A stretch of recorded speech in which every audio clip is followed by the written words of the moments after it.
Hey guys, welcome back to another quick how-to. So today I'll be teaching you in how you can add a footer menu in Wix. So first is you have to select your site, and once you're here, when you scroll down, you can actually see your footer menu. So if you want to add a new footer menu, you can just click on this add sections option right here, or you can actually click on one of these pages right here and then click on the add section.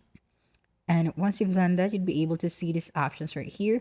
So say for example, let's add a footer menu for contacts. So you just have to click on the contact and choose your template. So you can simply click on it, or you can drag this right here. Okay, so you just have to arrange this one and then move this one at the top and move your footer menu at the bottom. So just like this, and once you've done that, the footer menu that you have added will now be at the bottom. So you can actually edit all of the elements that this footer menu have.